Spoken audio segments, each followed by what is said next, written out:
안녕하세요. 화제소프트 이봉석입니다. 오늘 드디어 25번째 시간 되었습니다. 오늘 시간에는 주로 실습을 해보려고 하는데요. 그동안 우리가 스레드, IRQ 레벨, 그리고 스케줄링, 그리고 비동기적인 처리, DPC, 타이머, APC, 이런 용어들에 대해서 하나씩 배웠었죠. 오늘은 그런 내용들을 좀 가지고 실습하는 시간을 가지면서 여러분들이 조금 더 이해하시는데 도움을 좀 드리고자 합니다. 오늘 동영상 25편 동영상에 대한 샘플 예제는 제가 이미 웹사이트에 이게 링크를 올려놨기 때문에 여러분들이 그 웹사이트를 통해서 참고 사이트를 통해서 샘플 파일을 받아 가지고 보시면서 실습을 따라오시는 게 오늘은 좋을 것 같습니다. 반드시 예제를 보시고 그리고 이제 똑같이 따라서 여러분들이 진행해 주시면 되겠습니다. 자, 오늘은 윈도우 드라이버 연대기 25편 설명을 앞서서 지난 시간 강의에 대한 간단한 정리를 먼저 하도록 하죠. 지난 시간에 우리는 APC와 IO 컴플리션에 대해서 배웠었습니다. 좀 어려웠었죠? 이 APC라고 하는 것은 윈도우 시스템에서 IO 컴플리션 작업을 위해서 운영체제가 사용하는 특별한 메커니즘이다 라는 말씀을 드렸었고요. 그리고 APC 루틴은 IRQ 레벨이 APC 레벨 그리고 그보다 낮은 레벨 총 3가지의 형태의 APC 루틴이 존재한다 라는 말씀도 드렸었습니다. 디바이스 드라이버 개발자들이 신경 써야 될 부분은 무엇인가? 우리가 비동기적인 처리를 위해서 드라이버 개발자는 IO complete request라는 함수만 사용하면 됩니다. 그 부분이 있었죠? 그렇게 어려운 내용은 아니라는 거죠. 실제 개발자 관점에서 본다면 그냥 complete request라는 함수만 적당하게 사용해 주시면 모든 처리는 다 알아서 컴플리션이 된다라는 말씀을 드렸습니다. 자, 오늘 여러분들하고 같이 실습할 내용은 스테이터스 펜딩 그리고 비동기 IO에 대해서 한번 배워보도록 할 건데요. 드라이버가 IO 컴플리션을 이제 비동기로 완료하는 그런 연습을 한번 해볼 겁니다. 우리 지난 시간에 마지막쯤에서 그림을 통해서 설명해 드렸던 시나리오 있었죠. 스테이터스 펜딩 그것을 이제 한번 실습을 해보도록 할 텐데 실습에 앞서서 다시 한번 말씀드리지만 24편까지 내용을 먼저 보셔야 이 실습을 이해하실 수가 있습니다. 아셨죠? 반드시 24편까지 보시고 그리고 이제 25편 실습을 따라오시는 게 좋을 것 같습니다. 자, 오늘 이렇게 우리가 비동기 IO를 이제 실습하기 위해서는 4가지 정도의 우리 함수를 추가로 좀 배워봐야 되는데요. 이 4가지 함수가 이제 하나하나 소개되어 있습니다. 그 중에 먼저 여러분들 IO mark IRP pending이라는 함수가 보이죠? IO mark IRP pending. 자, 여기에 어떻게 하더라? 포인터를 이렇게 하면 되나? 네. IO mark IRP pending. 자, 이 함수는 어떤 IRP를 이제 여러분들 디스패치 루틴에서 받았잖아요. 리드라든지 라이트라든지 이런 곳에서 받았단 말입니다. 그럼 디바이스 드라이버 코드 내에서 내가 이 IRP를 바로 컴플리트를 할 것이 아니고 비동기로 나중에 다른 문맥에서 컴플리션을 할 거다라는 사실을 알리기 위해서 제일 먼저 사용하시는 함수가 바로 IO mark IRP pending이 되겠습니다. 이 함수 사용하는 방법에 대해서 간단하게 제가 살펴보도록 하겠습니다. 자, IO mark IRP pending이라는 함수는 사용 방법이 굉장히 간단해요. 자, 보시는 것처럼 IO mark IRP pending은 파라미터가 IRP입니다. IRP 포인터가 들어가죠. 그러니까 여러분들이 이제 해당하는 IRP를 내가 스테이터스 펜딩이라고 리턴을 할 건데 이 리턴을 시키기 바로 전에 반드시 IO mark IRP pending을 하고 그 다음에 스테이터스 펜딩을 리턴하셔야 된다. 요거를 이제 여러분들이 아시면 되겠습니다. 자, 그 다음에 KE initialize timer라는 함수가 있죠. 자, 이것은 이제 K 타이머.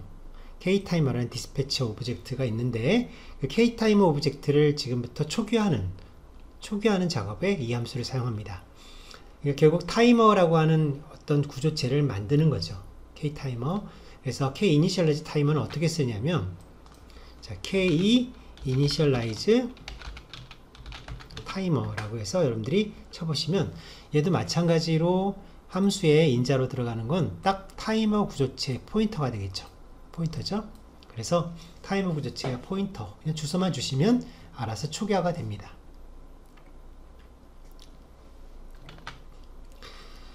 자, 그 다음에 이제 kInitialize dpc가 있는데 이 함수는 뭐냐면 이제 우리가 지금 타이머를 타이머 디스패처 오브젝트를 사용을 할 건데요. 그런데 실제로는 dpc 루틴을 등록해서 쓰고 싶은 거죠. 지난 시간에 제가 타이머에서 dpc와 연결되는 그림을 한번 말씀을 드린 적이 있었는데요. 바로 그때 그 설명을 위해서 이제 우리는 dpc를 쓸 거예요. dpc 루틴을 등록할 거란 말이죠.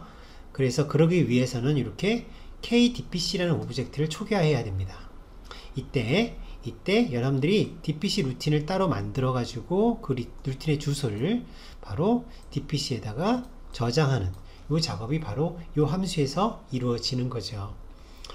그러다 보니까 kInitialize dpc라는 함수의 사용 방법을 한번 보시면 kInitialize dpc라는 함수를 어떻게 쓰는가 봤더니 자, dpc에 대한 포인터를 줍니다. dpc에 대한 포인터를 주고요.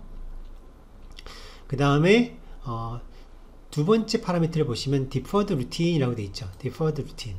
이게 바로 dpc 루틴이에요. dpc 루틴. 여러분들이 dpc 루틴을 하나 준비하셔서 이 두 번째 파라미터에다가 dpc 루틴의 주소를 주시면 되고, 세 번째는 이제 그 dpc 루틴이 호출될 때 같이 넘어갈 컨텍스트입니다. 컨텍스트. 여기다 여러분들이 어떤 값을 주시면 그 값이 그대로 deferred 루틴, 그러니까 dpc 루틴으로 넘어간다는 얘기가 되죠. 그러니까 파라미터를 전달하는 방법으로 사용이 되는 거죠. 자, 그러면 결국 여러분들이 이 함수를 써서 dpc 루틴을 등록하시게 될 텐데, 이 dpc 루틴은 어떤 식의 프로토타입으로 준비를 하고 있어야 될까요? 자, 이 dpc 루틴의 프로토타입은 아래 보시면 이렇게 써 있습니다. 커스텀 dpc라는 형식으로 되어 있는 dpc 루틴의 포인터를 줍니다. 그쵸? 이 커스텀 dpc를 클릭을 한번 해보시면 바로 이렇게 프로토타입이 소개가 되어 있죠. 보시는 것처럼 파라미터는 모두 하나, 둘, 셋, 4개가 들어오죠? 4개. 그래서 4개의 파라미터를 받아서 이제 처리할 수 있는 그런 dpc 루틴을 여러분들이 만들어 두시면 되는 거라는 얘기입니다. 이때 두 번째 파라미터가 바로 그 deferred context죠. deferred context. 바로 우리 앞에서 보셨던 요 initialize dpc 할 때 사용했던 세 번째 파라미터. 요 값이 그대로 dpc 루틴의 두 번째로 넘어간다는 거. 그것을 여러분들이 기억하시면 되고요. 결국 이제 이게 바로 핵심이겠습니다. 오늘 실습 할 때 가장 중요한 부분은 바로 이 커스텀 dpc 루틴을 여러분들이 준비하는 과정, 그 과정이 되겠죠. 자, 그 다음에 마지막으로 set timer, k set timer. 자, 우리 지난 시간에 배웠었던 내용 중에 보면 타이머 테이블이라는 게 있었습니다. 각 CPU별로 존재하고 있는 그리고 이제 PICB라는 구조체가 있고 그 구조체 안에 타이머 테이블이 있다고 말씀을 드렸었죠. 그 타이머 테이블로 k타이머를 등록하는 작업을 하는 게 바로 ksetTimer 함수예요. 이 함수를 사용하실 때는 동시에 우리가 준비한 dpc, 여기서 이니셜라이즈 했던 dpc를 실제로 이 타이머에 연결시켜주는 작업까지 하셔야 되는 거죠. 그래야만 타이머가 expire 됐을 때 그때 타이머 디스패처 오브젝트에 대해서 시그널 들어간과 동시에 그 다음으로 연결된 dpc를 찾아서 dpc를 dpc 큐에 밀어넣고 소프트웨어 인터럽트를 발생시킨다. 기억나시죠? 그래서 결국 타이머가 만료가 되면 우리가 그 타이머라고 하는 그 객체를, 오브젝트를 우리가 직접 기다리는 작업은 하지 않을 거예요. 대신 이 타이머가 만료가 되면 그때 인서트 되는 그런 이 dpc를 연결시켜 줌으로써 여기서 세 번째에서 우리가 준비하게 될 dpc 루틴이 바로 호출되게 되는 거죠. 결국 이렇게 호출되는 dpc 루틴을 뭐라고 불러야 될까요? 결국은 다른 말로 타이머 dpc 루틴 이렇게 불러도 되겠죠. 왜냐하면 set timer라는 어떤 시간 설정 값에 따라서 타이머가 타임아웃, 즉 expire 됐을 때 그때 연결된 DPC를 가지고 인설트를 하니까 소프트 인터럽트를 발생시키니까, 그래서 바로 이게 타이머 DPC 루틴이라고도 부를 수 있는 겁니다. 자, kSetTime 함수는 어떤 함수인가 한번 보도록 하겠습니다. kSetTimer. kSetTime 함수는 파라미터가 모두 이렇게 3개가 들어갑니다. 그래서 첫 번째 파라미터는 타이머, k타이머라는 구조체의 주소가 되겠죠. 자, 두 번째가 시간인데요. 이 시간이 이제 여러분들이 지정된 시간입니다. 이 시간은 상대적이라고 말씀드렸었죠. 양수일 수도 있고 음수일 수도 있다. 그래서 이 값이 양수가 되면 절대 시간, 음수가 되면 지금으로부터 상대 시간이라고 말씀을 드렸었습니다. 특히 이 듀타임의 시간 단위를 여러분들이 아셔야 되는데, 이 듀타임의 시간 단위는 여기 지금 보시는 것처럼 100나노세컨드라고 적혀 있습니다. 100나노세컨드. 10의 마이너스 7승초가 되겠죠. 10의 마이너스 7승초. 적당하게 음수값을 여러분들이 쓰셔가지고 여기에 어느 정도 시간값을 주시면 그 값을 가지고 타임아웃에 사용하는 거죠. 타임아웃에. 마지막 세 번째 파라미터가 바로 연결될 DPC입니다. 타임아웃이 발생하면 이 타이머라는 디스패처 오브젝트에 대해서 시그널도 들어가지만 동시에 연결된 DPC를 인설트하는 작업을 한다고 했었죠. 소프트 인터럽트를 발생시킨다고 했습니다. 그러니까 이걸 여러분들이 사용하고 싶다면 여기다가 세 번째 파라미터에는 DPC의 주소를 주게 된다. 이렇게 아시면 되는 거죠. 자, 이렇게 우리가 4가지 함수를 간단하게 살펴봤습니다. 그러면 지금부터 우리가 실습을 한번 해보도록 할 건데요. 실습은 윈디버거를 활용하면서 여러가지 방법으로 한번 실습해 보려고 합니다. 자, 먼저 가상머신을 준비를 하겠습니다. 가상머신을 여러분들 오라클 가상머신, 제가 이제 준비했던 오라클 가상머신을 이렇게 이제 준비해서 일단 로딩을 시켜 주십시오. 지금 저도 이렇게 가상머신이 로딩이 되어 있는 상태예요. 자, 스타트가 되어 있는 상태고요.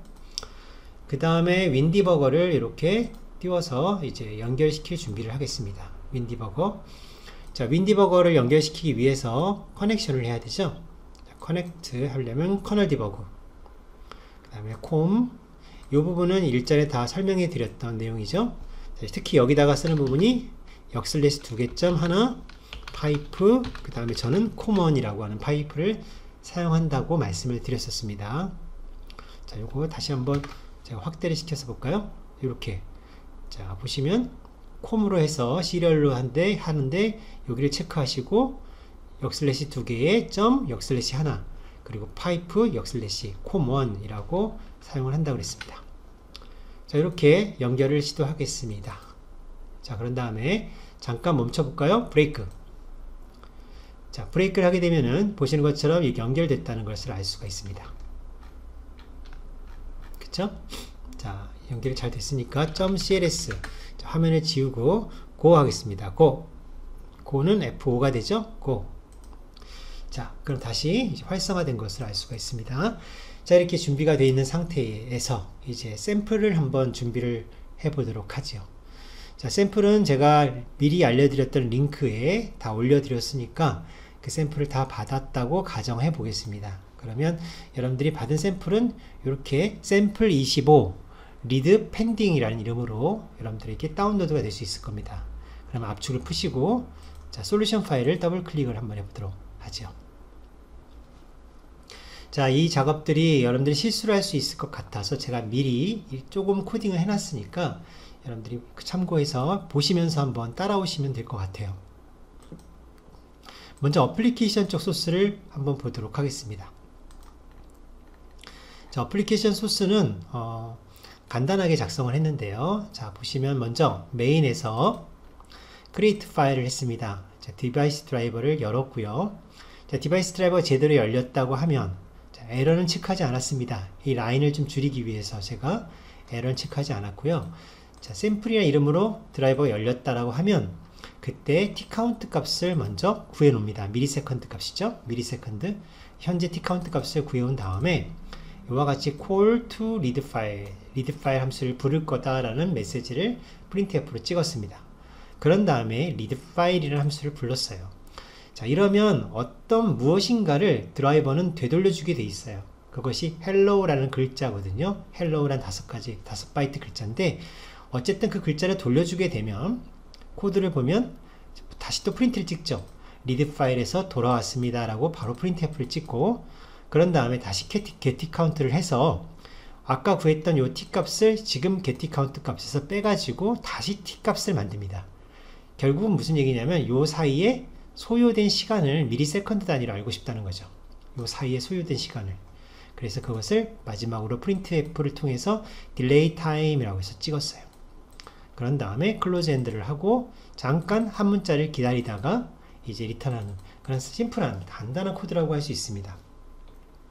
자, 제가 의도하는 어떤 내용은 어떤 내용이냐면, 자, 우리는 지금 비동기 IO, 그러니까 디바이스 드라이버 쪽에서 스테이터스 펜딩을 리턴할 거예요. 스테이터스 펜딩. 그러면 이제 이 스테이터스 펜딩이 리턴이 되기 때문에 리드 파일은 결과를 담지 못하기 때문에 돌아오지 못한 상태로 현재 스레드가 웨이트 상태로 빠지게 되죠. 이거 지난 시간에 배웠던 내용이죠. 웨이트 상태로 빠집니다. 자, 그런 다음에 디바이스 드라이버에서는 타이머를 기동할 거예요. 타이머. 대충 한 10초 정도 기다릴 겁니다. 10초. 그래서 10초라는 시간 동안 타이머를 기다리다가 타이머시 딱 발생하면 그때의 DPC 루틴이 딱 실행이 될 거고, 그 DPC 루틴 안에서 IRP에 대한 IO 컴플리션 작업을 요청할 겁니다. 그러니까 결국 그 작업으로 인해서 결국 어떻게 됩니까? 현재 스레드가 웨이트 상태에 있다가 다시 레디 상태에 있다가 러닝 상태로 가는 그런 내용들을 지난 시간에 배웠었죠. 그래서 결국 이 리드 파일이 돌아오게 될 거라고요. 그러면 결국 어떤 얘기예요? 이 리드 파일에 들어가서 리드 파일이 리턴될 때까지 시간이 대충 거의 10초 정도 걸릴 거라는 거죠. 10초. 저희가 펜딩을 리턴했기 때문에 10초 뒤에 돌아온다는 얘기가 되죠. 그래서 그 10초 뒤에 돌아왔다는 것을 확인하기 위해서 이렇게 예제를 준비한 겁니다. 이해 가시죠? 자, 이제 어플리케이션 이렇게 준비해서 이제 빌드를 한번 해보겠습니다. 자, 특히 여기를 이제 ARM이 아니라 x64로 해놓고 빌드를 하셔야 됩니다. 여기 x64. 자, 이렇게 어플리케이션 빌드가 다 됐습니다. 그러면 이번에 드라이버를 보도록 하는데요. 드라이버 소스 코드는 여러분들이 어떻게 보시면 되냐면, 여기 보면 define을 제가 해놨어요. define. 세 번째 라인을 보시면 pending supported라고 하는 요 define을 제가 해놔서 요거를 만약에 끄면 예전처럼 그냥 바로 디스패치 루틴에서, 그러니까 IRP 디스패치 루틴에서 바로 그냥 컴플리트를 해버리는 그런 코드가 되는 거고, 요거를 살려주면 전체적으로 코드가 비동기로 바뀌는 겁니다. 그러니까 비교해서 보시기 쉽겠죠. 비교해서 보시기가. 자, 그러면 이제 요거 위주로 해서 전체적인 소스를 살펴보시면 되는데, 그렇게 라인이 길진 않아요. 주석이 좀 들어있어서 그렇지. 잘 보시면 먼저 이 디바이스 익스텐션이라고 하는 요 내용에다가 제가 3개를 추가했습니다. 보세요. 첫 번째로 DPC. 우리가 이제 DPC라는 구조체를 쓸 거니까 KDPC를, 두 번째 타이머, K타이머, 그 다음 세 번째는 펜딩 IRP. 왜냐면 IRP를 펜딩 시킬 거기 때문에 그 펜딩된 IRP의 주소를 알고 있어야만 DPC 루틴에서 그 주소를 가지고 IO complete request를 쓸 수 있잖아요. IO complete request라는 그 함수는 IRP를 요구하기 때문에 그 IRP 값을 여기에 저장하겠다라는 의도로 이렇게 익스텐션에다가 3개를 준비한 겁니다. 아셨죠? 자, 그러면 이제 순서대로 추가 코드를 한번 따라가 보도록 하는데요. 먼저 드라이버 엔트리로 갑니다. 자, 드라이버 엔트리에서 create, close, read 3개만 지원하는 그런 예제로 작성이 되었고요. 자, 이때 자, 디바이스 익스텐션을 만들고 나서 디바이스 오브젝트가 만들어지고 나서 익스텐션을 뽑아낸 다음에, 자, 여기가 되겠습니다. 자, 펜딩을 만약에 지원할 거다라고 하면 제가 어떻게 했습니까? 앞에서 설명드렸던 바로 이 타이머에 대한 초기화를 하기 위해서 k initialize 타이머를 썼죠. 그리고 두 번째로 k initialize dpc를 썼습니다. dpc도 만들어야 되니까 이때 두 번째 파라미터, 요게 바로 dpc 루틴이 되겠습니다. dpc 루틴. 그리고 세 번째는 컨텍스트가 되죠. 컨텍스트. 결국 이렇게 준비를 하는 겁니다. 이렇게 준비만 했다고 해서 그 다음부터 타이머가 기동되는 건 절대로 아닙니다. 이거는 구조체를 준비하는 작업이다 라고 할 수 있는 거고요. 그 다음에 아래 보시면 헬로라고 하는 5글자를 미리 제가 익스텐션에다가 맨카피를 시켰어요. 그리고 랭스는 5개다 라고 기록을 해놨죠. 그러니까 이런 형태이기 때문에 어플리케이션에서 리드를 하게 되면 이 문자열을 가져가는 거예요. 헬로라는 글자를. 아셨죠?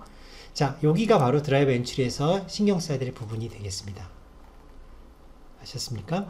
자, 이번에 두 번째로 이제 어디를 보셔야 되냐면 디스패치 루틴을 가보셔야 되죠. 바로 리드 쪽을 가보도록 하겠습니다. 자, 리드는 이렇게 리드 디스패치에서 일을 처리한다고 했으니까 이곳을 한번 가보면, 자, 리드 디스패치예요. 원래는 리드 디스패치에서 예전에 우리 사용했던 샘플을 생각해 보세요. 원래는 어떻습니까? 자, 디바이스 익스텐션에 들어있는 데이터 사이즈만큼 그 버퍼로부터 맨카피를 시켜주죠.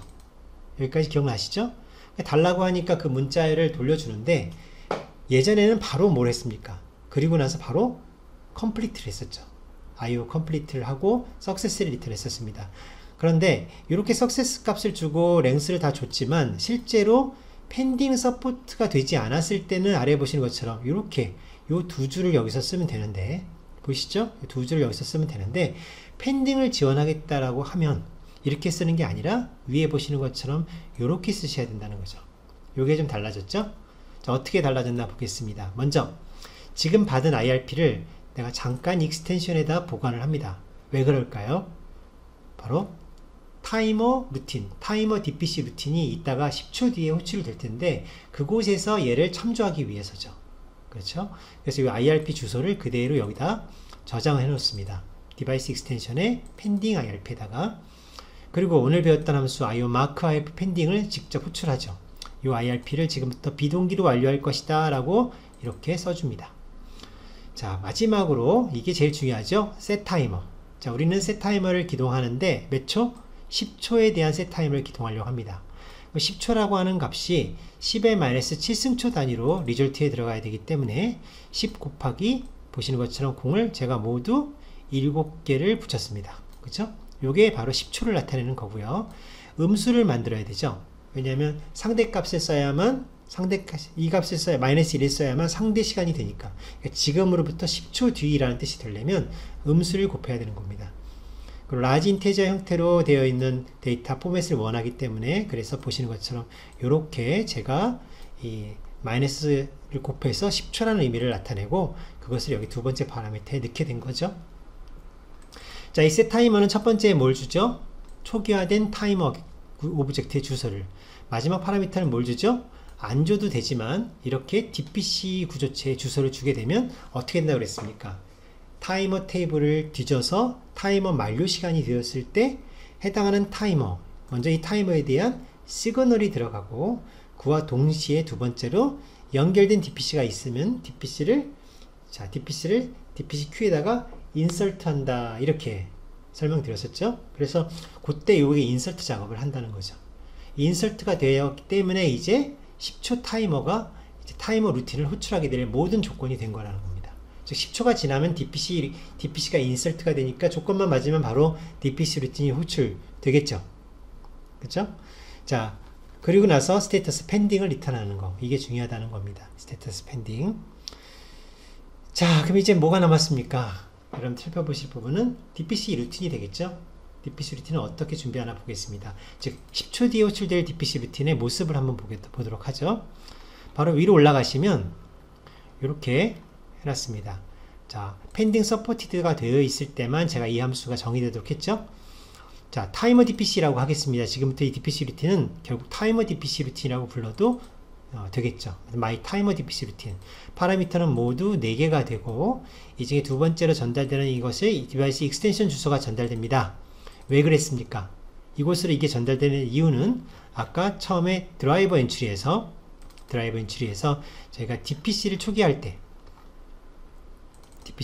때 마지막 세 번째 파라미터 콘텍스트 부분에다가 PD의 주소를 줬기 때문에 디바이스 익스텐션의 주소가 그대로 들어가는 거죠. 그래서 타이머 DPC 루틴이 호출될 때마다 이 주소 값이 그대로 파라미터로 함께 전달되는 겁니다. 자, 그러면 결국 타이머 루틴으로 와서 다시 보시면, 자, 먼저 요 두 번째 파라미터 값을 디바이스 익스텐션이라는 포인터로 형변화를 시켰죠. 그리고 나머지 세 개는 여 코드에 쓰지 않았습니다. 이 함수에 사용을 안 했기 때문에 경고, 에러가 나타나지 않도록 하기 위해서 보시는 것처럼 이렇게 제가 트릭을 썼습니다. 자, 그러면 결국 무슨 작업이 제일 중요한 작업입니까? 여기서 하는 작업은 바로 IO 컴플리트 리퀘스트를 하는 게 가장 중요한 작업이죠. 보시는 것처럼 디바이스 익스텐션 안에는 펜딩 IRP라고 하는 이 필드가 있고 여기에는 뭔가 들어있겠죠. 들어있는 이 IRP를 가지고 컴플리트를 하는 겁니다. 그리고 두 번째 파라미터는 0이라고 적어놨죠. 이건 뭐였습니까? 부스팅 값이라고 그랬었죠. 그러니까 지금 잠들어 있었던 웨이트 상태에 있었던 스레드를 러닝 상태로 만들 때 그 러닝 상태로 만들 때 더 우선순위를 더 주는 거죠. 그러니까 보상해 주는 거죠. 지금보다 얼마 정도의 우선순위로 더 올릴 것이냐, 스레드 프라이오리티 값을 부스트할 수 있는데 저는 지금 0이라고 줬어요. 0이라고. 그냥 특별히 부스팅 같은 거 할 필요 없다라고 그냥 한 겁니다. 자, 여기 지금 펜딩 IRP 이 값은 어디서 초기화가 됐었습니까? 타임 루틴에 들어오기 전에 어디서 초과됐죠? 바로 리드 디스패치에서 이렇게 기록을 해놨었잖아요. 그죠? 자, 이렇게 하시면 이제 이 10초 뒤에 타이머 루틴이 실행이 될 것이고 그곳에서 펜딩 중인 IRP를 실제로 컴플리트를 하게 되니까 어플리케이션에서는 이제 깨어나서 이제 리드 파일이 리턴되는 그런 결과가 될 거예요. 자, 여기까지 내용을 보시고 제가 한번 디버거를 통해서 한 번은 그냥 실행을 해보고 두 번째는 디버거를 통해서 브레이크 포인트를 걸고 쫓아가보는 그런 시간을 잠깐 가져보고 마무리하도록 하겠습니다. 자, 둘 다 각각 빌드를 했습니다. 64비트 버전으로 빌드를 했고요. 자, 그럼 빌드된 결과가 이제 여기 들어있죠? x64 여기에 자, 디버그 폴더에 보니까 exe 파일이 하나 있고요. 그 다음에 드라이브 파일이 하나 있습니다. 자, 이 두 개를 복사를 해야 되겠죠. 지금 가상머신과 연결되어 있는 공유 폴더가 있을 겁니다. 그래서 제가 공유 폴더로 복사를 하도록 하겠습니다. 자, 이거는 예전부터 계속 샘플을 가지고 실습하던 환경이니까 뭐 예전부터 따라오셨다면 큰 어려움은 없을 거예요. 자, 공유 폴더로 옮겼죠. 자, 그 다음에 저희가 디버깅을 할 거기 때문에 자, 심볼 파일, 이 sample.pdb 심볼 파일을 카피를 합니다. pdb 파일을 카피해서 어디다 넣어야 되죠? 윈디버거가 찾을 수 있도록 심 폴더에다가 갖다 놓습니다. 그래서 여기다가 갖다 놓습니다. 자, 이렇게 해놓고 나서 이제 남은 작업은 가상머신으로 와야 되겠죠. 자, 가상머신에서 이제 공유 폴더로 들어가서 지금 방금 제가 복사했던 요 두 개 디바이스 드라이버 파일과 어플리케이션 파일을 복사하셔서 자, 우리는 지금 어느 폴더에서 실습을 하고 있냐면 C 드라이브의 샘플이라는 폴더에서 실습을 하고 있습니다. 그래서 여기다가 갖다가 이렇게 놓으시면 됩니다. 자, 현재 저희들은 이 샘플 드라이버가 서비스 형식으로 이미 등록되어 있죠. 잘 아시죠? 그러니까 그냥 등록은 되어 있으니까 바로 로딩만 하면 이 드라이버가 실행이 될 거예요. 자, 한번 로딩을 한번 해보도록 하겠습니다. 자, 관리자 권한으로 커맨드 창을 열고요. 자, 그리고 드라이버 로딩할 때는 어떻게 한다고 배웠습니까? 서비스 컨트롤 sc start sample이라고 했었죠? 샘플. 자, 그러면 이제 드라이버가 로딩이 됐습니다. 로딩이 됐죠? 드라이버를 다시 내릴 때는 어떻게 내리죠? stop sample. 그럼 드라이버가 다시 내려가죠. 그죠? 다시 올려보겠습니다. start sample. 드라이버가 올라갔습니다. 자, 이제 예제가 있는 그 예제 폴더로 가서 자, 여기 들어있는 콘솔 어플리케이션 1이라고 되어 있는 어플리케이션 한번 실행해 보겠습니다. 먼저 제가 실행을 한번 하고 그 결과를 보고 말씀을 드릴게요. 자, 지금 저희는 스테이터스 펜딩을 실습해 보고 있기 때문에 분명히 이 콜 어플리케이션을 실행하면 리드 파일이라는 함수에 들어갈 거예요. 근데 그곳이 리드 파일이 돌아오는 게 10초가 걸릴 겁니다. 자, 한번 해볼까요? 하나, 둘, 셋. 자, 콜 리드 파일 불렀죠? 자, 지금 시간이 가고 있습니다. 천천히 시간이 갑니다. 자, 기다려 보세요. 10초 정도 시간이 지나고 나면 리드 파일이 리턴이 됩니다. 그렇죠? 그래서 리드 파일로부터 리턴이 되었다 라는 메시지가 찍히고 딜레이 타임은 약 16ms 그러니까 거의 10초에 가깝죠. 10초 정도가 흘렀습니다 라고 이렇게 결과를 찍고 있습니다. 아무 키나 누르시면 종료가 되는 거죠. 자, 이렇게 여러분들이 실습을 해볼 수 있고요. 지금부터 이제 우리가 윈디버거를 써서 이 과정 중에 중요한 부분들을 한번 브레이크 포인트를 걸고 쫓아가 보도록 하겠습니다. 자, 먼저 브레이크 포인트를 걸기 위해서 브레이크를 걸고요. 먼저 윈디버거를 이렇게 브레이크를 시킵니다. 자, 글씨 크기를 제가 좀 키울게요. 자, 윈디버거 기본 명령 정도는 이제 다 아실 거예요. 지금 어디다 브레이크 포인트를 걸어야 될지를 이제 생각해 보시고 계셔야 되는데, 자, 드라이버가 올라가서 맨 처음에 드라이버 엔트리부터 브레이크 포인트를 걸어도 되겠지만 굳이 드라이버 올라가고 내려오는 건 관심을 가지지 마시고요. 리드 디스패치, 그러니까 리드 IRP를 받아서 처리하는 부분, 거기다 한번 브레이크 포인트를 걸어 보겠습니다. 자, 그러면 우리가 샘플 소스를 열어서 그 이름을 알아야 되는데, 자, 바로 여기죠. My Read Dispatch. 그쵸? 요거를 제가 컨트롤 C 해가지고 다시 윈디버거로 돌아오겠습니다. 그런 다음에 여기다 브레이크 포인트를 걸어보죠. 자, 그런데 브레이크 포인트 걸 때 어떻게 한다고 배웠습니까? 자, 이렇게 한다고 배웠죠? 자, 제가 좀 확대를 시켜서 설명해 드리겠습니다. 자, BP, 브레이크 포인트 명령, BP. 그 다음에 한 칸 띄고 드라이버 이름, 샘플. 서비스 이름이죠. 드라이버 서비스 이름, 샘플. 그 다음 느낌표. 느낌표를 반드시 주시고, 그 다음에 브레이크 포인트 걸고 싶은 심볼 이름. 자, 지금 저는 my read dispatch니까 이렇게 브레이크 포인트를 걸었습니다. 자, 브레이크 포인트가 다 걸렸다면 이제 고 한번 해보도록 하죠. 고. 자, 그러면 이제 어떻게 해야 되냐면 이제 한번 다시 어플리케이션에서 실행을 한번 해보도록 하겠습니다. 자, 콘솔 어플리케이션이죠. 자, 한번 실행해 보도록 하죠. 하나, 둘, 셋. 자, 이랬더니 브레이크 포인트가 호출이 되면서 이렇게 윈디버거 창으로 제어가 넘어왔고 프롬프트가 이렇게 대기 중인 것을 알 수가 있습니다. 자, 지금 커서가 있는 위치는 여기가 있습니다. 제가 좀 키워보도록 하겠습니다.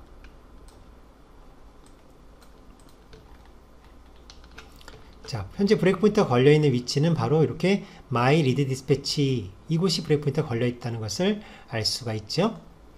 자, 그럼 이제 여기서부터 이제 추적을 여러분들이 할 수가 있겠죠. 쭉 트레이스를 한다든지 추적을 한다든지 그건 여러분들이 하시면 되는데, 자, 제가 여기서 한 가지 좀 여러분들에게 보여드리고 싶은 게 있습니다. 자, PCR, 우리 지난번에 PCR 그 PRCB를 볼 수 있는 방법이 있었다고 그랬죠. PRCB, 그거 한번 확인해 보도록 할까요? 자, 느낌표 PRCB 한번 쳐보세요. 자, 느낌표 PRCB라고 제가 이렇게 명령을 줘봤습니다. 그랬더니 뭐라고 출력이 됐나 한번 볼까요? 지금 상태에서 자, 느낌표 PRCB라고 주니까 현재 프로세서 0번에서 동작을 하고 있다라는 얘기가 있고, 현재 IRQ 레벨이 얼마라고 나와 있습니까? 0번이라고 나와 있죠. IRQ 레벨이 0번입니다. 무슨 레벨? 패시브 레벨이죠. 자, 지금 동작하고 있는 스레드는 이 녀석이다 라는 얘기가 나와 있습니다. 그렇죠? 그리고 아이들 상태로 만약에 빠져야 된다면 요 아이들이 가리키고 있는 요 스레드로 제어를 옮길 것이다 라는 얘기입니다. 아이들 상태로 빠져야 된다면. 자, 이렇게 우리가 기본적으로 IRQ 레벨을 확인할 수 있었어요. 현재 패시브 레벨이라는 거죠. 그죠? 자, 그러면 이제 My Read Dispatch가 이렇게 밑으로 쭉 내려와서 컴플리트 리퀘스트를 부르면 좋겠지만, 여러분들 말씀드렸던 대로 IRP를 펜딩 IRP에다 넣어놓고 마크 펜딩을 한 다음에 타이머를 기동한다 이렇게 말씀을 드렸죠. 그런 다음에 펜딩 리턴을 한다고 그랬습니다. 여러분들이 이제 조금 더 수준이 올라간다면 여기서 저와 함께 끝까지 갈 수가 있어요. 끝까지 추적하면서 어셈블리 수준에서 계속 여러분들하고 공부하면 좋겠는데, 그렇게 하면 아마 오늘 하루가 아니라 며칠 동안도 부족할 겁니다. 너무 복잡하고 어려운 과정들을 따라가야 되니까. 그래서 여기서는 일단 스킵을 하고요. 어쨌든 요 리드 디스패치 작업이 이제 쭉 내려가서 여기서 펜딩 리턴하기 직전까지 여기다 브레이크 포인트를 한번 걸어보도록 하겠습니다. 자, 펜딩 리턴할 때 브레이크 포인트는 브레이크 포인트 걸 때 어떻게 걸죠? 여기서 여기 브레이크 포인트죠? 자, F9. 자, 그런 다음에 고. 자, 그럼 제어가 1위로 왔습니다. 스테이터스 펜딩으로. 그렇죠?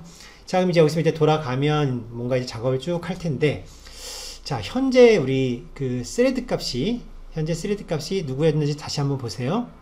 현재 이게 지금 현재 스레드입니다. 확인 한번 해보도록 하겠습니다. 이게 지금 현재 커런트 스레드라고 보였잖아요. 자, 지금 스레드를 확인하려면 느낌표 스레드 그리고 이렇게 치시면 됩니다. 자, 이것도 제가 확대해서 한번 보여드리도록 하죠. 느낌표 스레드,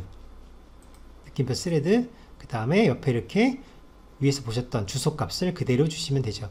이 스레드가 도대체 어떤 스레드인지 알고 싶다는 거죠. 그래서 엔터 한번 쳐볼까요? 자, 그럼 현재 스레드에 대한 상태가 나옵니다. 자, 이 스레드가 지금 어떤 스레드인가 이 설명이 쭉 나오는데, 자, 여기서부터 보면 이 스레드는 지금 여기 이미지라고 되어 있는 부분 오른쪽으로 쭉 넘어가서 보면 뭐라고 적혀 있습니까? 콘솔 어플리케이션 1.exe라는 프로세스의 스레드다 라는 얘기가 나오고, 그리고 아래쪽에 보면 현재 이 스레드의 콜스택이 지금 이렇게 해서 올라왔다라는 것을 설명하고 있습니다. 그쵸? 이렇게 쭉 올라왔다는 것을 설명하고 있습니다. 자, 이렇게 지금 되어 있는 상태에서, 자, 그 다음 여러분들이 하실 작업은 이제 타임 루틴에 브레이크 포인트를 걸어 보도록 하죠. 타임 루틴은 바로 요 위에 있습니다. 자, 여기다 브레이크 포인트를 한번 걸어 보도록 하죠. 여기다가 손 표시를 딱 하고, 자, 고 하겠습니다. 고. 하나, 둘, 셋. 자, 10초를 기다려 보도록 하죠. 자, 10초가 이제 쭉 지날 겁니다. 자, 타이머 루틴이 호출됐습니다. 자, 브레이크 포인트가 걸렸다는 것을 확인할 수 있죠. 자, 제가 질문 하나 해볼게요. 그러면 지금 상태 때 우리 그 어플리케이션, 컨솔 어플리케이션인 이 프로그램 스레드는 지금 어떤 상태일까요? 타이머 루틴이 호출됐을 때 어떤 상태일까요? 어떤 상태일까요? 당연히 웨이트 상태죠. 웨이트 상태죠. 아직 얘를 깨우려는 시도를 안 했으니까 웨이트 상태일 거란 말입니다. 자, 지금 현재 느낌표 PRCB를 한번 보도록 하죠. 느낌표 PRCB. 자, 느낌표 PRCB를 가봤더니 뭐라고 나오나 한번 보세요. 자, 앞에서 보셨던 이 작업하고 지금 이제 뭐 어떻게 달라졌나 한번 쭉 보세요. 첫 번째, 자, 느낌표 PRCB 했더니 프로세서 0번에서 수행 중이다. 자, 디버그 모드에서 저는 CPU를 하나만 쓰는 모드를 했기 때문에 0번만 지금 호출이 됩니다. 0번 프로세서밖에 없어요. 제가 만약 CPU 개수를 늘렸으면 여러 CPU가 움직이겠지만 지금은 CPU 하나짜리 디버그 모드를 썼기 때문에 프로세서 0번입니다. 그리고 IRQ 레벨이 몇이라고 써 있습니까? 2라고 써 있죠. 2. 드디어 나왔습니다. 2. 디스패치 레벨이죠. 디스패치 레벨. 현재 스레드는 누구라고 나와 있습니까? 요게 현재 스레드라고 나와 있죠. 요 녀석이 우리 아까 보셨던 스레드인가요? 아니죠. 아까 우리가 봤던 우리 스레드가 아니고 지금 이 스레드는 도대체 어떤 스레드일까요? 이 스레드도 아니고, 그러면 지금 뭔지는 모르겠지만 스레드가 하나 있다는 거죠. 그쵸? 뭔지는 모르겠지만 무슨 스레드가 하나 있다는 거예요. 이걸 한번 확인해 볼까요? 자, 누굴까요? 얘는 지금 느낌표 스레드 이렇게 쳐보는 거예요. 타임 루틴이 호출됐을 때 이 스레드가 도대체 누굴까 해서 한번 딱 쳐보는 거예요. 저도 몰라요. 저도 모르는데 한번 쳐본 겁니다. 그랬더니 요 스레드는 자, 이런 지금 되어 있는데 이게 누군가 봤더니 아이들이란 이름을 가진 프로세스가 되네요. 아이들 프로세스. 그래서 아이들 프로세스에서 실행되는 스레드구나. 아이들 스레드가 되는 거네요. 그쵸? 뭔가 지금 돌릴 만한 스레드가 없었나 봐요. 잠깐 동안. 아이들 스레드로 내려갔다는 것을 알 수가 있죠. 그 지금 우리 스레드는, 그 당시 우리 스레드는 어떤 상태일까요? 자, 우리 앞에 보셨던 요 문맥에서 여기 우리 스레드가 이거였습니다. 다시 한번 요거를 우리 스레드를 한번 직접 쳐보세요. 뭐라고 나오나? 자, 우리 스레드를 한번 딱 쳐봤습니다. 그랬더니 당연히 우리 스레드는 지금 이런 상태, 요걸 지금 가지고 있다는 얘기고, 요 스레드의 상태에 대한 설명이 여기 지금 나와 있나요? 한번 볼까요? 스레드가 지금 스레드의 현재 상태를 자세하게 보여주는 부분이 눈에 보이지는 않아요. 지금 보이진 않네요. 여긴가? 네, 지금 여기 웨이트라고 되어 있네요. 그죠? 여기 위에 보이죠? 웨이트, 익스큐티브 커널 모드 얼러터블 보이시죠? 이렇게 지금 웨이트 되어 있다 라고 되어 있는 것만 있고 별로 다른 건 없습니다. 그죠? 현재 스레드는 스케줄링에서 제외가 되어 있는 상태예요. 제외가 되어 있는 상태고, 자, 이 상태에서 이제 타이머에서 컴플리트 리퀘스트를 딱 때리게 되면 이 스레드가 웨이트 상태에서 레디 상태로 바뀌고, 소프트웨어 인터럽트 DPC가 이제 소프트웨어 인터럽트 APC가 이렇게 딱 시그널 된다, 이렇게 말씀을 드렸었죠. 그쵸? 그래서 이걸 하게 되면 그때 돌아가게 되는 겁니다. 자, 여기다 한번 브레이크 포인트를 잠깐 여기다가 걸고요. I complete request에다가 제가 한번 브레이크 포인트 걸어 보겠습니다. 그런 다음에 고. 자, 이렇게 지금 재어왔죠? 자, 여기까지 이제 여러분들이 실습을 하시고 그냥 고 하면 뭐 10초가 끝났으니까 당연히 마무리되는 걸 여러분들이 이제 보실 수가 있는데, 현재 스레드가 지금 바뀐 상태의 문맥에서 지금 DPC 루틴이 호출됐다. 이게 여기서 가장 중요한 핵심 중에 하나예요. 어플리케이션 스레드가 아닌 다른 스레드에서, 즉 아이들이면 아이들 스레드와 같이 놀고 있는 다른 스레드에서 DPC 타이머가 호출됐다. 그런 얘기죠. 여기서 우리가 IO 컴플리트 리퀘스트 함수를 불러서 깨우게 될 거란 말입니다. 깨워서 우리가 기다리는 컨솔 어플리케이션으로 제어를 돌아가게 할 수 있을 거라는 거예요. 여기서도 역시 마찬가지로 여러분들이 저와 함께 어셈블리어를 좀 익숙하게 되신다면 계속 쫓아가서 어떤 일을 도대체 하는가, 운영체제가, 이런 거를 하나하나 자세하게 공부할 수 있는데, 한 가지만 제가 여기서 보여드릴 거예요. 딱 한 가지만 보여드리고 마무리하겠습니다. 그게 바로 뭐냐면 바로 스페셜 커널워드 APC 루틴을 보여드릴 거예요. 기억나십니까? 스페셜 커널 워드 APC 루틴. 이거 우리 지난 시간에 배웠던 APC 루틴 중에서 IO 매니저가 별도로 자신이 두고 있는 후처리, IO 컴플리트 과정에 대한 후처리를 하기 위해서 실행되는 루틴이 있는데, 그게 바로 스페셜 커널 워드 APC 루틴이다 라고 말씀드렸죠. 기억나시나요? 자, 기억나셔야 되는데, 자, 얘가 호출될 때 IRQ 레벨은 APC 레벨이라고 말씀드렸습니다. 제가 이 APC 레벨을 보여드리려고 하는 거예요. 도대체 이 레벨이 호출되긴 되는가? 그러면 이제 어디에 브레이크 포인트를 걸어야 되는지가 남았죠? 자, 브레이크 포인트는 이렇게 거시면 됩니다. BP. 자, BP라고 하시고, NT-OS 커널이니까 NT라고 하시면 되고요. 자, 함수 이름이 언더바 IOP complete request입니다. 좀 함수 이름이 좀 특이하죠? IOP, P가 붙었습니다. complete request. 요것이 바로 IO 매니저가 두고 있는 바로 스페셜 커널 워드 APC 루틴입니다. 이게 바로 스페셜 커널 워드 APC 루틴입니다. 그래서 자, 우리가 이 컴플리트 리퀘스트를 호출하기 전에 여기를 브레이크 포인트를 걸어두는 겁니다. 어떤 일이 벌어지는지 한번 보자고요. 자, 이제 여기다가 브레이크 포인트를 걸어 보겠습니다. 자, 이렇게 보시는 것처럼 브레이크 포인트 NT, 앞에 NT라고 붙은 건 커널이란 얘기입니다. NT에 언더바 IOP complete request 보이시죠? 자, 엔터를 쳐보겠습니다. 자, complete request. 잠깐만요. 얘네들이 예, 바뀌었네요. OS 버전이 바뀌었어요. 예전에는 이 이름이 있었는데 지금은 이 이름이 아닌 것 같네요.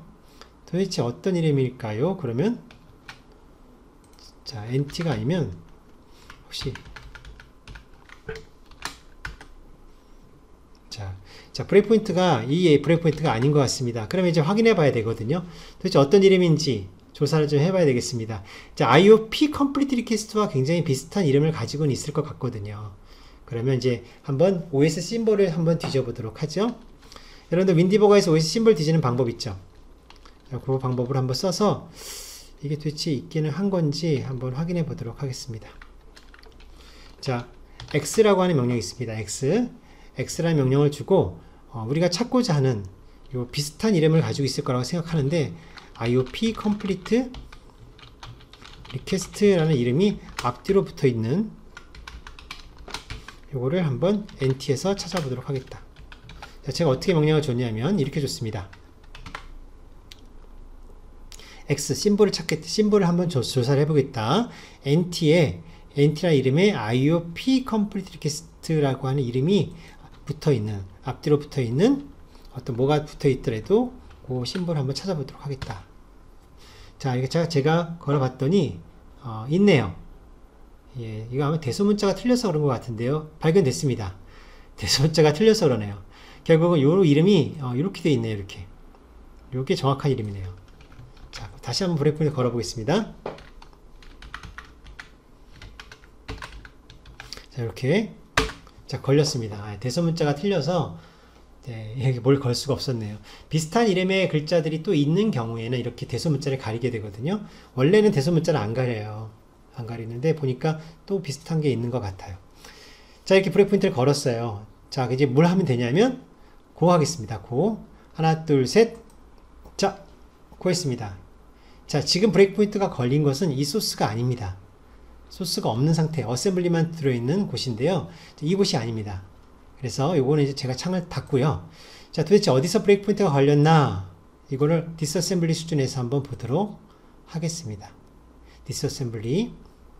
자, 그랬더니 이게 바로 지금 브레이크포인트가 걸린 위치예요. 보이시죠? 여기가 바로 지금 브레이크포인트가 걸린 위치입니다. 여기 위치.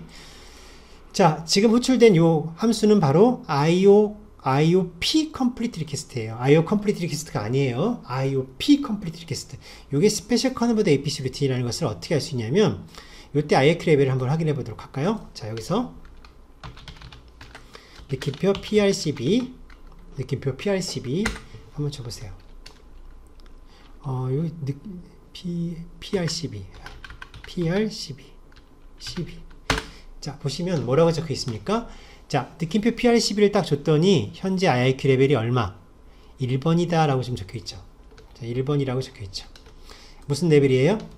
APC 레벨이죠. 자, 이게 지금 APC 루틴이기 때문에 그래요. APC 루틴이기 때문에 당연히 APC 레벨이라고 볼 수밖에 없는 거죠. 자, 그렇게 해서 오게 됐고, 그 다음에 요 스레드, 현재 스레드는 누구라고 나와 있습니까? 요게 지금 현재 스레드래요. 요 스레드가 누군가 볼까요? 자, 이렇게 놓고 느낌표 스레드. 자, 봤더니 이 스레드는 지금 CSRSS라는 이름을 가지고 있는 서브시스템 프로세스인데, 여기에 지금 스레드래요. 우리 거 아니죠? 자, 여러분 잘 생각해 보세요. 우리 게 올 줄 알았는데 왜 우리 게 안 오지? 이유는 딱 하나죠. 윈도우 시스템에서는 지금 이 함수, 즉 IOP complete request라는 이 스페셜 커널 APC 루틴이 여러 가지 용도로 쓰이거든요. 계속해서 쓰이기 때문에 그래요. 그러니까 다른 데서도 쓰니까 이렇게 다른 문맥 때문에도 IO 후처리가 오는 겁니다. 그러면 지금 상태로 고 한번 해볼까요? 고. 자, 고 하시면, 자, 어때요? 또 왔죠? 제어가 또 왔습니다. 이렇게. 그러면 이때는 또 누가 현재 문맥일까? 또 쳐보는 겁니다. 느낌표 PICB. 그러면 여기에 또 스레드가 이렇게 설명이 되어 있죠. 얘가 지금 스레드다. 그러면 또 스레드를 찾아보는 거고. 결국 이렇게 하시다 보면은 우리가 지금 궁금해하는 어떻게 보면 우리가 지금 기대하고 있는 어플리케이션 쪽으로 제어가 올 수 있다는 거죠.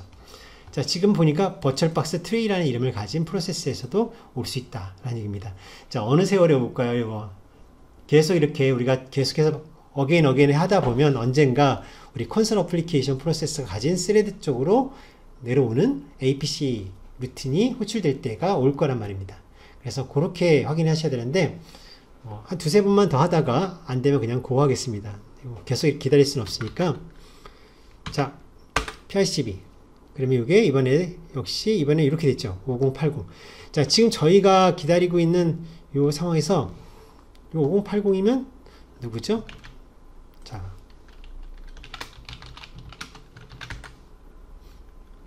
버추얼박스 트리. 자, 자꾸 이놈이 많이 걸리네요. 다시 고. 5080. 고. 5080. 버추얼박스가 많은 작업을 하는 것 같아요. 자, 어플리케이션은 아직 돌아가지도 못했습니다. 그게 언젠가는 호출될 텐데, 이 스페셜 커널 APC 루틴을 그냥 호출되었다라는 것만 여러분들이 확인을 하시고요. 이렇게 APC 레벨에서 이렇게 계속해서 재활용되기 때문에 다른 문맥이 아닌 우리가 기다리고 있는 우리 스레드, 콘솔 어플리케이션 스레드에서도 이렇게 호출이 될 거란 말입니다. 그러면 이제 여기서 후처리가 되고 나서 제어가 드디어 어플리케이션으로 돌아가게 될 거라고요. 리턴해서. 자, 이제 브레이크포인트를 모두 풀고, 브레이크포인트 클리어. 그 다음에 고 하겠습니다. 고. 자, 그러면 당연히 어플리케이션으로 돌아왔다는 것을 알 수가 있고요. 그 다음에 10초 뒤에 지금 10초가 걸렸다는 메시지와 함께 이렇게 기다리고 있습니다. 자, 잘 따라오셨나요? 자, 분명히 이제 설명이 좀 어려운 내용도 있었죠. 스페셜 커널 APC 루틴을 실제로 한번 보고 싶었던 거예요. 그 APC 레벨이라는 게 진짜로 존재하는지도 확인을 시켜드리고 싶었고, 근데 워낙 그 스페셜 커널 APC 루틴 자체가 범용으로 많이 쓰이기 때문에 걔가 정확하게 우리 문맥으로 돌아올 때에 호출될 당시를 우리가 브레이크포인트를 못 걸었어요. 너무 많이 걸려서.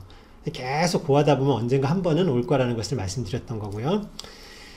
자, 이렇게 10초가 걸려서 비동기로 I/O 요청을 끝내는 그런 실습을 오늘 간단하게 한번 해봤습니다. 어때요? 실습을 해보니까 이해하시는데 도움이 좀 더 되시지 않나요? 자, 그러면 이제 마무리를 하도록 하겠습니다. 자, 오늘 배웠던 내용을 정리를 한번 해보죠. 디바이스 드라이버는 I/O 컴프레션 작업을 비동기로 처리하기 위해서는 두 가지만 생각하면 된다. 두 가지만. 비동기로 처리하기 위해서는. 첫 번째는 IRP를 받아서 처리하는 디스패치 루틴이 있었죠. 이 디스패치 루틴에서는 어떻게 했으면 됩니까? 바로 I/O mark IRP pending이라는 함수를 불러서 현재 IRP를 pending으로 리턴하겠다. 이제 비동기로 처리하겠다는 말을 반드시 해줘야 된다는 얘기고, 그런 다음에 무슨 값을 리턴한다고요? 스테이터스 pending을 리턴하시면 되는 거예요. 그리고 이제 두 번째로 생각하셔야 될 거는 뭐냐면, 이제 우리가 pending을 리턴했기 때문에 언젠가는 무엇을 불러야 돼요? 여러분들 디바이스 드라이버 코드에서 반드시 얘를 불러야 되죠. 얘를. 이 IO complete request를 불러야 됩니다. 이 함수를 불러야 되는데 어디서 부를지를 잘 생각해 보셔야 되죠. 설계를 하셔야죠. 내가 어떤 하드웨어가 있다고 하면 그 하드웨어가 인터럽트를 발생시키고, 그 인터럽트 서비스 루틴에서 DPC를 등록해 가지고 DPC 안에서 이 함수를 부르든지, 그게 아니면 지금 저희가 한 것처럼 타이머를 하나 설정해 가지고 뭐 10초면 10초라는 타이머가 expire 됐을 때 그때 DPC가 인서트 되는 그 논리를 이용하여 타임 루틴이 호출되게 하는 거죠. 타이머 DPC 루틴이. 그래서 그 DPC 루틴 안에서 IO complete request 함수를 써야 된다는 겁니다. 그러니까 받은 만큼 받은 건 반드시 되돌려줘야 된다라는 얘기를 이때 우리가 이런 얘기를 할 수가 있는 거죠. 자, 이게 바로 비동기 처리입니다. 비동기 처리. 자, 오늘 이제 강의를 마치기 전에 좀 아쉬운 말씀을 좀 드리고 끝내도록 하겠습니다. 자, 오늘 실습을 이렇게 한번 해보시면은 여러분들이 느끼시겠지만, 그냥 제가 말씀드린 대로 이런 식으로 처리하시면 큰 문제가 없이 실습이 잘 마무리가 될 거예요. 그런데 조심할 게 하나 있습니다. 바로 뭐냐면 10초라는 시간, 그 10초라는 시간을 기다리셔야 되는데, 어플리케이션에서 만약에 10초 시간을 기다리지 않고 중간에 그냥 컨트롤 C를 누르거나 컨트롤 브레이크를 눌러서 그 스레드를 종료시켜 버리면 어떻게 될까요? 10초를 기다려야 되는데 어플리케이션이 그냥 급한지 컨트롤 브레이크를 딱 눌러서 스레드를 종료시켜 버렸어요. 그럼 어떤 일이 벌어질 것 같습니까? 어떤 일이 벌어질까요? 어떻게 될까요? 분명히 문제가 되겠죠. 왜냐하면 어플리케이션은 종료했는데, 그런데 타이머는 10초 뒤에 구동이 되잖아요. 그렇죠? 이건 도대체 어떤 상황일까요? 어플리케이션, 기다리고 있는 어플리케이션, 즉 리드 파일이라는 함수를 부른 그 당사자는 더 이상 관심이 없는 거잖아요. 종료했잖아요. 나는 아무것도 받고 싶지 않다고 종료해버렸잖아요. 그런데 타임 루틴 혼자는 여전히 10초 동안 대기하고 있을 거라고요. 10초 뒤에 익스파이어가 되는 타이머가 있을 거라고요. 이게 아무리 봐도 자연스럽지가 않죠. 그래서 디바이스 드라이버 코드는 지금 상태로는 절대로 사용자에게 릴리즈가 돼서는 안 되는 거예요.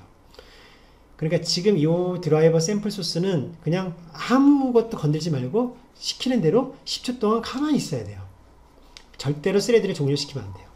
하지만 일반 사용자들은 이런 행동을 안 하죠. 강제로 프로그램 종료하는 거 얼마나 자주 합니까?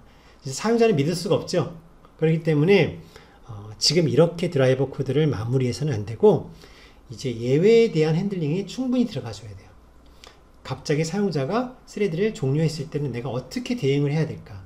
이런 것들을 정말 꼼꼼하게 드라이버 개발자는 다 채워줘야 된다는 겁니다. 대응을 정확하게 해줘야 된다는 거죠. 그래서 다음 시간에는 바로 취소라고 하는 주제를 가지고 여러분들을 만나볼 거예요. IRP 취소를 정말 잘 다룰 수 있느냐? 정말 전문가고 수준 있는 개발자라면 당연히 IRP 취소를 아주 우아한 방법으로 서포트를 할 수 있어야 된다고 저는 생각을 합니다. 자, 다음 시간에 우리 취소를 배우도록 하죠.